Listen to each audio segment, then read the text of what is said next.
Well, Senator Cruz, thank you so much for spending a few moments with us. I wanted to start by talking about what we'll expect to see very soon here is this DHS funding battle. Some comparisons have been made between this and the Obamacare shutdown of 2013. Are those comparisons fair? Well, look, we're in the middle right now of determining if Congress is going to honor the promises that we made to the voters in November. Republicans all over the country campaigned for office and said, if you give us a Republican Senate, we're going to stop President Obama's illegal and unconstitutional amnesty. And you know, it was interesting, several months ago, President Obama quite rightly said his policies were on the ballot all across the country. We had a referendum, the American people voted, and they overwhelmingly rejected unconstitutional amnesty. So what should we do, John? I think it's very simple.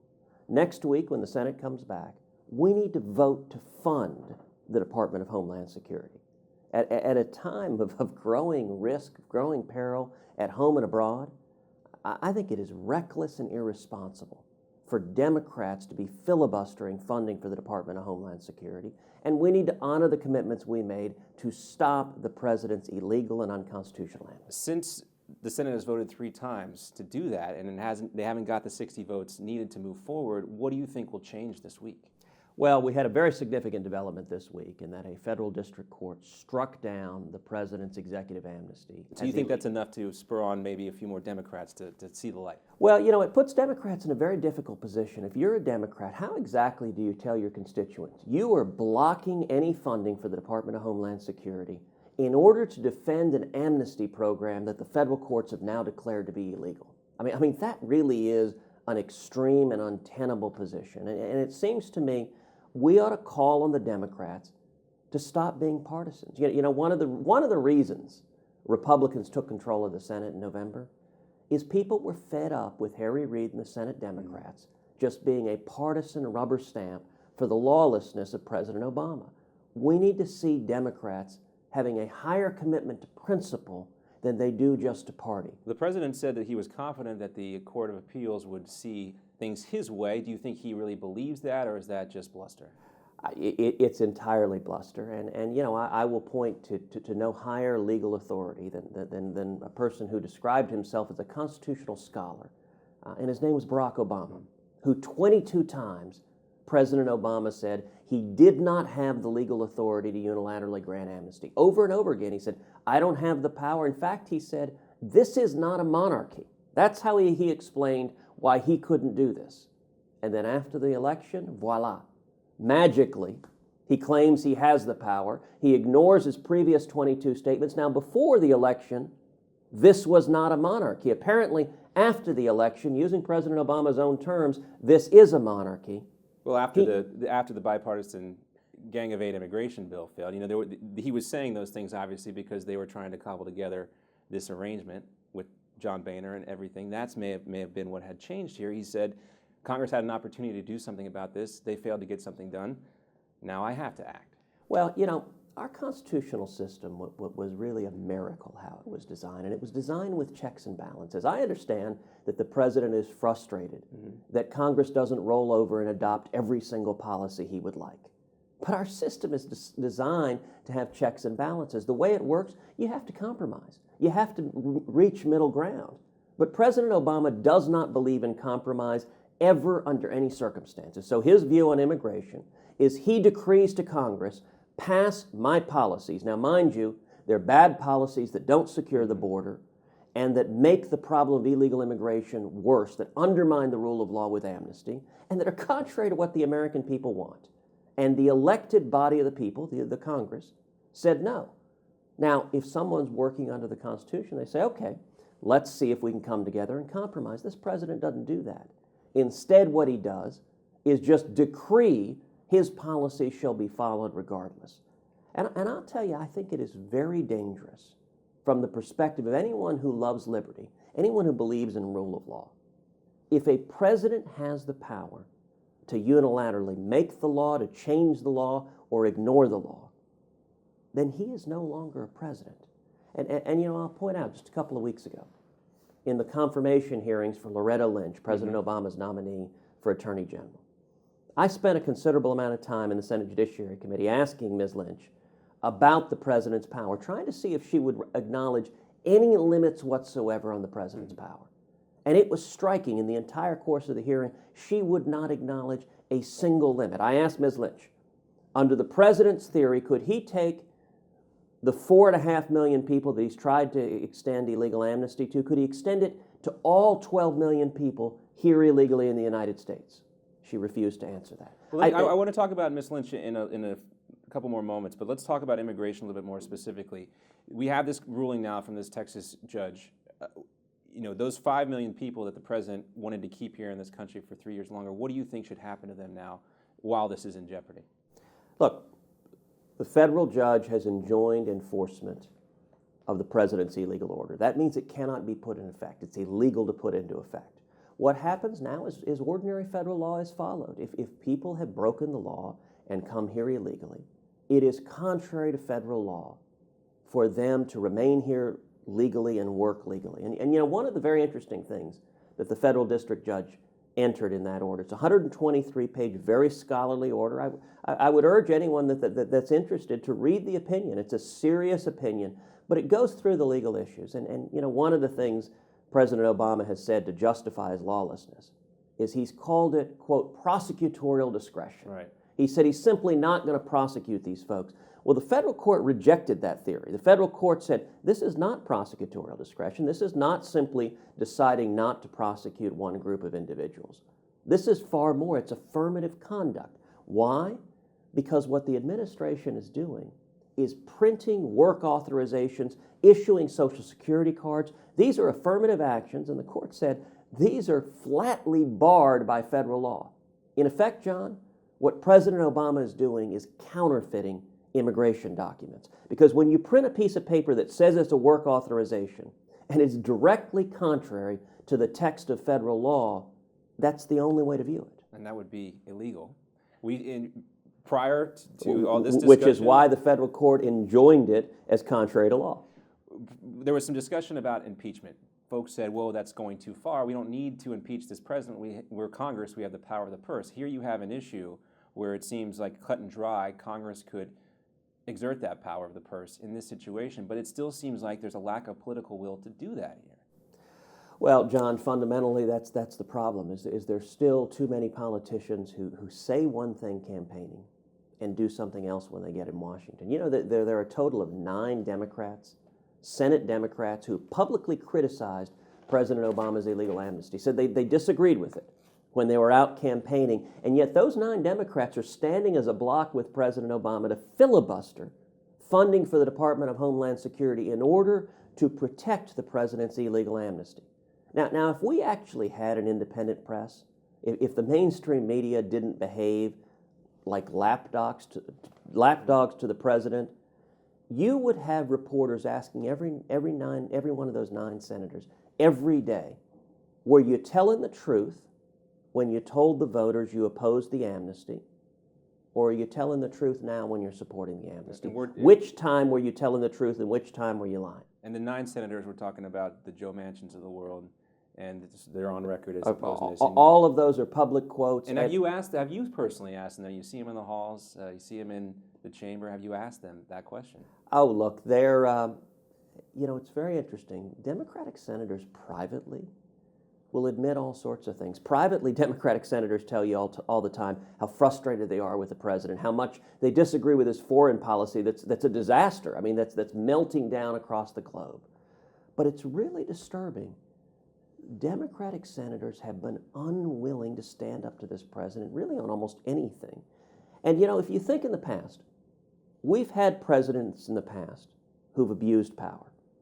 But when that has happened, when Richard Nixon abused power, Republican senators stood up to him and said, Mr. President, you've gone too far. In fact, it was Republican senators who went to the Oval Office. It was Barry Goldwater that went to the Oval Office and said, Mr. President, it's time for you to resign. What is strikingly missing are Democratic senators who have more commitment to the Constitution or rule of law than they do to their party. I think the Democratic senator would say this is not quite the same thing as what Nixon did with Watergate. Perhaps, but the point is, when the IRS targeted citizens groups for their political views, Democrats circled rank around the president, and not a one of them called the IRS to account. To be honest, Nixon tried to use the IRS to target his political enemies. President Obama's administration succeeded, and every Democrat has circled the wagons around it. And any issue, I mean, I think you can make that case. I want to move on because I know we've got a lot to get to here. We want to talk about Loretta Lynch again in a second, but I just want to ask you real quickly, there was a marriage license issued in Texas for same-sex couples this week. Is Texas potentially the next Alabama? Well, look, the Attorney General of Texas is, as I understand it, intervening in that proceeding to defend the marriage laws of Texas. And I believe in traditional marriage, the union of one man and one woman. But I'm a constitutionalist. And under our Constitution, for over 2 centuries, marriage has been a question for the states. Now listen, there are... The situation in Alabama might change that because you've had the Chief Justice of that state saying that the state's laws are this, but you have a federal court judge who's obviously come in here and superseded that. Look, the reason you're seeing the battles between the states and the federal judiciary in Alabama is because the federal judiciary is engaging in judicial activism. It is usurping the roles of the democratic elected state legislature. It's making policy. I get that there's some federal judges who are social liberals who may like gay marriage, but the Constitution doesn't say a word about it. And from the first day of our republic, marriage has been a question for the states. Now, if you happen to be an individual who supports gay marriage as a policy matter, there is a legal and constitutional way for you to proceed, and that is to convince your fellow citizens in your state to adopt gay marriage. And if an individual state wants to do it, it has the constitutional authority to do so. But it is also true that states like my home state of Texas, where Texans strongly believe marriage should be the union of one man and one woman, the elected legislature of Texas has the authority to adopt those laws as well. What the judges are doing, what the federal courts are doing, is judicial activism. They're imposing their own policy preferences, and they're subverting the Constitution. Based on what you were saying earlier about Loretta Lynch, I assume that's your no vote, and I've read that. You're not going to vote for her, and the main reason why is because of her lack of forthcoming answers on the immigration issue. Is there? No, it's far broader than that. Ms. Lynch has had a distinguished career as a U.S. attorney. And when I came into the hearing, I wanted to be able to support her. I was hoping we would see a new attorney general who would follow the law, who would be faithful to the Constitution, and who would not continue in the tradition of Eric Holder. Eric Holder has been the most partisan attorney general we've ever seen. Unfortunately, Ms. Lynch, in the entire course of the hearing, refused to acknowledge a single limit on the president's authority under the Constitution. When I asked her in what ways she would differ from Eric Holder, she said no ways whatsoever. Do you think she would be worse than Eric Holder? Because that's essentially the choice you have now. If you stand in the way of her nomination, then you're left with Eric Holder. Yes, I think she'd be materially worse, and let me tell you why. Holder, after he was confirmed, began disregarding the law, began ignoring the Constitution, began turning the Department of Justice into a partisan arm of the DNC. The difference is Ms. Lynch is telling us she's going to do that. She's sitting in the hearing saying, no, I will not uphold any limit on the authority of the president. She's sitting in the hearing saying, yes, I will facilitate and implement President Obama's lawlessness, his refusal to obey federal law or the Constitution. And if the Senate confirms her, we are complicit in it. And then let me tell you, John, Republicans have a majority. We have the ability to defeat this nomination, and there are 2 ways to do so. Mm-hmm. Number 1, if every Republican on the Senate Judiciary Committee simply votes no. And you think that's going to happen? The nomination is dead. Well, right now, a couple of the senators have indicated they intend to vote yes. I mean, you see Lindsey Graham nodding his head when she gives her response, almost in agreement with everything she's saying. In my view, any senator who votes to confirm a nominee for Attorney General who tells you, Senator, I am going to ignore the law and ignore the Constitution, that senator is complicit in what happens. The first thing we ought to do is every Republican on the committee ought to vote no and her nomination be voted down. But secondly, even if the committee votes on her nomination, leadership has the authority simply not to report the nomination to the floor. And if it gets to the floor, she will be confirmed. So the entire question is, does leadership choose to bring it to the floor? If leadership brings it to the floor, the Republican Senate will have put in place an attorney general who will continue the lawlessness and abuse of power of President Obama. I think that would be a travesty. I think it'd be an abdication of our responsibility. I certainly hope we don't do that. Two of the big stories on Capitol Hill are going to be the DHS funding battle and the nomination of Lynch. Do you think that the nomination of Lynch is the fight worth having? Oh, look, I think they're both intertwined. And in fact, one of the things I called for when the president issued his unconstitutional executive amnesty order in November, I called for the Senate to use every constitutional check and balance we have to rein in a lawless executive. That what the president was trying to do is assert the power to ignore federal law, and that's profoundly dangerous.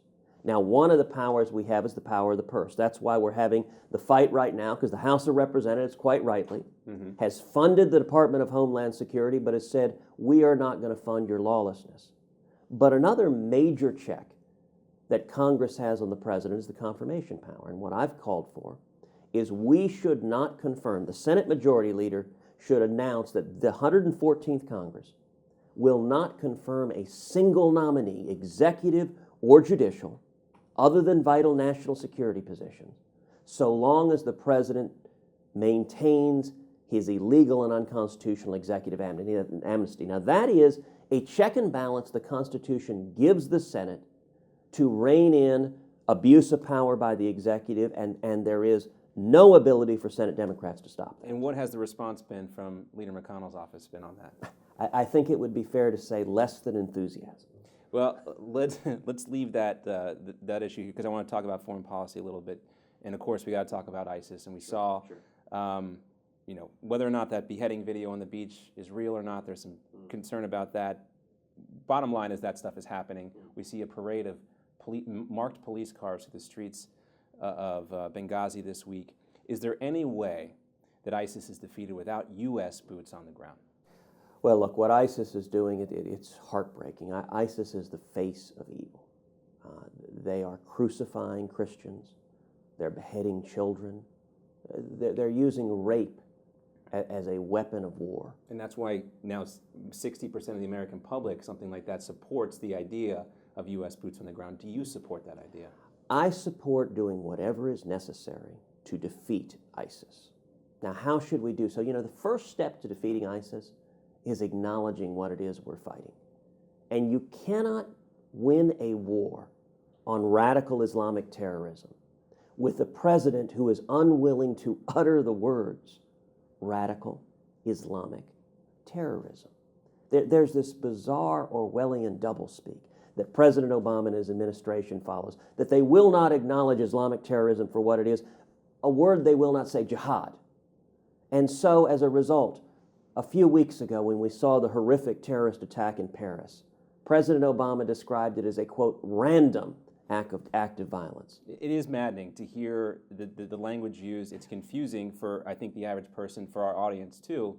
But when it comes down to the end of the day, I think a lot of our audience and the American public want to know if we are looking at another prolonged military conflict involving our military. Well, let me tell you why addressing the evil matters first. And I'm going to answer your question, but I want to start with the first step.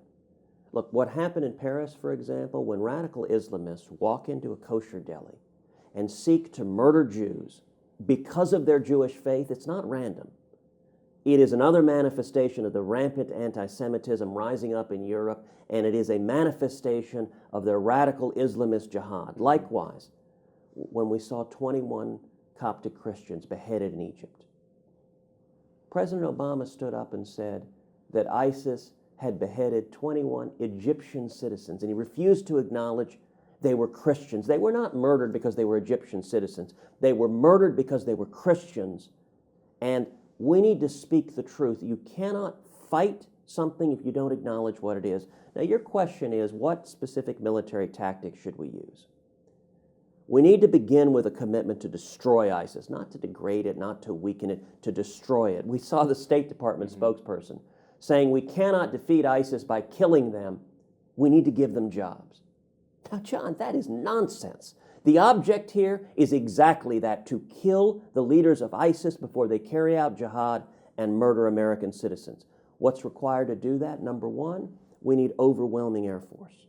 Overwhelming air power, not a bomb here, a missile there. Right now, President Obama is engaged in photo op foreign policy. So another shock and awe 2.0. And in terms of ground troops, absolutely we need ground troops, but we have boots on the ground right now. And those are the Kurds, the Peshmerga. The fighting soldiers for the Kurds are tremendously effective fighters. They've been allies of the United States for decades. They want to fight. They are fighting ISIS right now. Now, ISIS is using U.S. weaponry that they seized in Iraq against the Kurds. The Kurds are hopelessly outgunned. And the Obama administration refuses to arm the Kurds. They're sending the weapons instead to Baghdad. Baghdad doesn't want to give it to the Kurds, and so the Kurds are left without weaponry. We ought to be arming the Kurds right now, using the Kurds, the Peshmerga, as our boots on the ground. Now, that may require some special forces to embed with them to aid the air power and airstrikes. But the Kurds are on the ground as our boots on the ground, and what we need is a commitment from the top to actually win this military conflict and to destroy ISIS. That's what is missing, because this president won't even acknowledge what ISIS is, much less demonstrate the resolve that we need from a commander-in-chief. Now, in terms of what we've seen this past week in Libya, obviously ISIS has, an affiliate there and a beachhead. Do you support expanding the current campaign, the airstrike campaign that we've seen in Iraq and Syria, into Libya? Look, I think our objective should be to destroy ISIS. Whatever it takes. Wherever they may be found. One of the unfortunate consequences of the Obama presidency is radical Islam is on the rise. It's on the rise all over the world. It's on the rise with Al-Qaeda in the Arabian Peninsula. It's on the rise with ISIS. It's on the rise with Boko Haram, kidnapping schoolgirls. It's on the rise with the Taliban in Pakistan, murdering school children. All over the globe, we see radical Islam on the rise, and the reason is simple. It's because America has receded. We've receded from leadership in the world. And leading from behind, the Obama-Clinton foreign policy, it doesn't work. And bad actors, bullies and tyrants simply see it as weakness. John, just a few weeks ago, I was up in Munich at the Munich Security Conference. I went as part of a bipartisan delegation, about a dozen senators. We met with allies from 60 or 70 of our close allies, heads of state, foreign ministers, defense ministers, just about every single ally. What they say when you meet with them, particularly in private, is they grab you by the shoulder and they say, "Where is America?" I think that's been proven. If there's still that desire for the American involvement, it's perhaps still the indispensable nation. Now, I want to wrap up here real quickly. We got to ask you about 2016. You know, it's part of the drill. And Sure. I know everybody's talking about it. Your name comes up in the middle of the pack there with a lot of other folks trying to break through that 10 percentage point basis. When don't tell me you don't look at the poll numbers, because I know all politicians look at poll numbers, and our audience wouldn't believe you if you said otherwise. But when you look at those numbers, does that impact your day-to-day operation as you move ahead, whether it's to 2016 or whatever you have planned in the future? Look, my focus is on how we turn this country around. I think this next election, there is an urgency. It is now or never, and I cannot tell you how many millions of Americans feel that in a very real sense, that are scared for the future of our kids and our grandkids. I think if we continue 4 or 8 more years down this road, we risk losing the greatest country in the history of the world. Our debt's gone from 10 trillion to 18 trillion in just 6 years. Our constitutional rights are under assault, and the world is on fire. So how do we win? And let me suggest something to Republican primary voters, 2 different things. Number one, I think the best way to decide who to support in 2016 in the primary is ask the question, who is standing up and leading? Talk's cheap. In a primary, every candidate's going to come along and say, "I'm the most conservative guy who's ever lived. Who diddly, I am so conservative." I think every one of us ought to ask every candidate, show me. If you say you oppose Obamacare, show me where you stood up and fought it. If you say you oppose the debt and the debt ceiling and bankrupting our kids and grandkids, show me where you stood up and fought it. If you say you oppose President Obama's illegal and unconstitutional amnesty, show me where you stood up and fought it. If you say you support the First Amendment, our free speech, if you say you support religious liberty, Hobby Lobby, the Little Sisters of the Poor, show me where you stood up and fought it. If you say you oppose the IRS targeting citizens, show me where you stood up and fought it. If you say you support the nation of Israel, if you say you oppose Iran acquiring nuclear weapons capability, show me where you stood up and fought for your principles. That's what we need to demand. That's the discussion we're having. And I'll tell you, over the next year, we're going to have a national debate about the right way to win. There are a lot of voices in Washington. A lot of voices in Washington. The consultants say every election you got to run to the middle. You got to go to the mushy middle. And you know what? The squishy middle, right? I understand that theory, but it doesn't work.